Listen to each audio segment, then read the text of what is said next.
Mesdames, Mesdemoiselles, Messieurs, bonjour. Alors, Monsieur Bricolage, vous avez tous deviné de qui je parlais. Fakhamatuhu, son Excellence, Monsieur Tebboune. J'ai trouvé le titre génial. Malheureusement, il n'est pas de moi. Je n'ai fait que le récupérer du journal algérien online, Le Matin des Aides. Mais je trouvais que ce terme, Monsieur Bricolage, collait, mais alors, parfaitement, comme un gant, à ce cher monsieur. Je dirais même que c'est Monsieur Bidouillage. Donc, l'actualité du Canadair, les fameux Canadair. On va remonter un petit peu l'histoire, parce que ça date de l'été dernier. Vous vous rappelez très bien, l'été dernier, il y avait des feux partout. Et il y avait des feux partout, pas qu'en Algérie, il y en avait dans le monde entier. Et déjà à l'époque, c'était le grand cafouillage, l'énorme cafouillage et l'énorme gâchis. Pour des raisons pas politiques, politiciennes.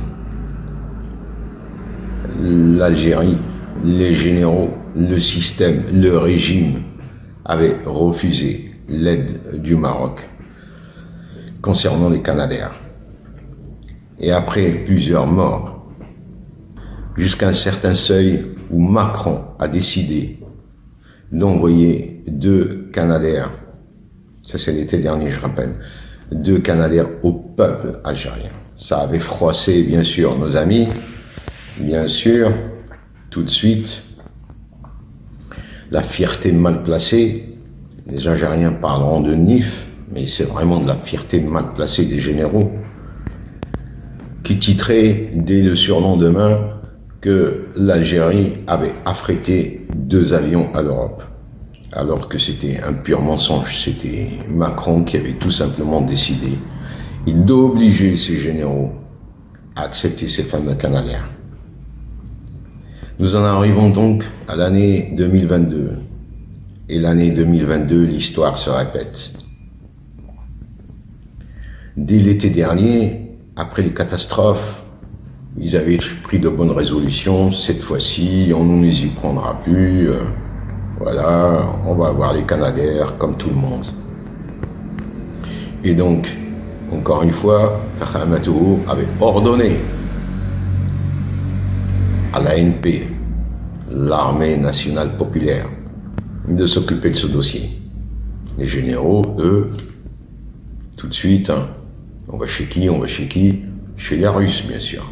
Parce que là, tue pas, hein, comme ils disent les Algériens, tue pas.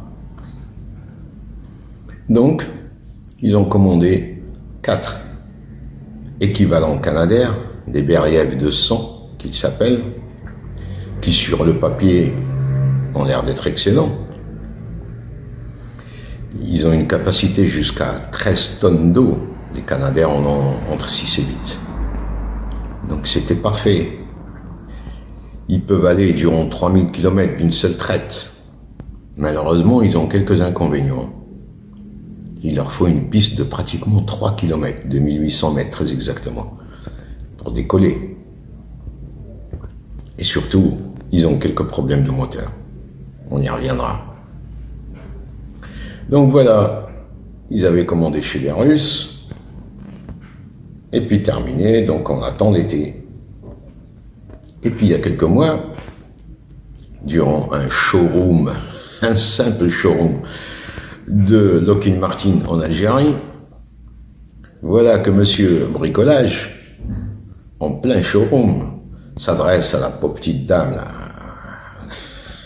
la pauvre petite dame du showroom, comme quoi vous n'auriez pas, par hasard, des Canadair, on est prêt à vous passer commande tout de suite et on paye tout de suite, cash. Monsieur Bricolage, est-ce que vous imaginez un président qui commande des avions durant une présentation commerciale? Un avion, pas un petit avion, pas un drone, pas un petit drone pour l'agriculture, non. Un énorme gros porteur. C'est là où les gens ils se sont rendus compte qu'il y a un problème. Parce que c'était il y a 2 mois, l'été arrive, là les Algériens ils se sont dit il y a un problème, il y a quelque chose. Ça veut dire que les fameux Beriev... Puis juste après, d'ailleurs, on apprend que... chose normale. Et que donc savaient les généraux avant. Les militaires, ils ont bien commandé les Beriev. Mais les Russes, on n'appuie pas sur le bouton pour fabriquer un gros porteur. Il y a des délais. Et les délais pour ce type d'avion vont de 1 à 3 ans. Ça veut dire que le Beriev, il arrivera trop tard, il arrivera en hiver. C'est là où ils se rendent compte qu'il y a vraiment un problème. Et puis je suis certain, normal, quand ils ont passé commande, quand vous passez commande chez un fournisseur, il vous donne des délais de livraison. Donc à l'époque déjà, ils savaient que ces fameux avions n'arriveraient pas en été. Bon, ceci dit, ils avaient quand même, comme l'année d'avant, demandé les services d'une société espagnole, Lisa, qu'elle s'appelle, filiale d'une grosse boîte qui s'appelle Air Nostrum. Ces gens-là ont des avions spécialisés dans l'extinction des feux. Et surtout, ils ont une capacité de réaction immédiate. L'année d'avant, l'Algérie avait demandé leur aide, ils étaient intervenus dans les 24 heures. Et pour cette année donc, ils avaient passé un contrat pour 7 de ces types d'avions. Entre parenthèses, ces types d'avions ont une capacité unitaire de 3 mètres cubes, ce qui est déjà pas mal, c'est la moitié d'un Canadair, ce qui est déjà pas mal. Eh bien, encore une fois, pour la 2e fois consécutive, une décision politique qui tue des gens. C'est dramatique. L'année dernière, vous prenez pas les Canadair marocains, il y a des morts. Et cette année, pour des raisons encore une fois politiciennes, ces messieurs avaient annulé ce fameux contrat qui les liait aux Espagnols, dans le cadre du... j'ai déjà fait toute une vidéo sur la crise Algérie-Espagne, vous pouvez retrouver ça en dessous. Et donc, dans le cadre des relations bilatérales coupées, ils ont annulé ce fameux contrat, qui était pour 7 avions, qui vraiment auraient pu faire quelque chose dans ces temps-là. Voilà. Résultat des courses, dans l'urgence, ils ont affrété un Beriev russe.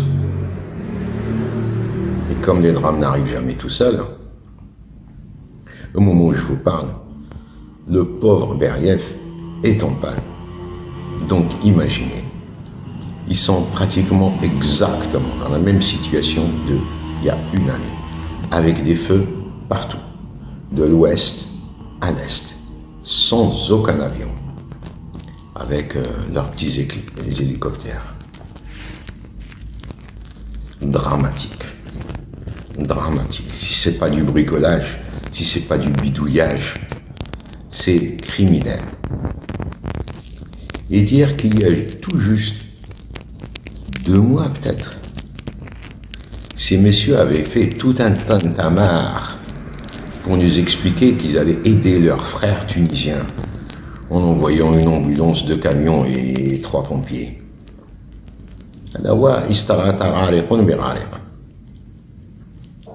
Voilà, je crois que j'ai fait le tour de la situation.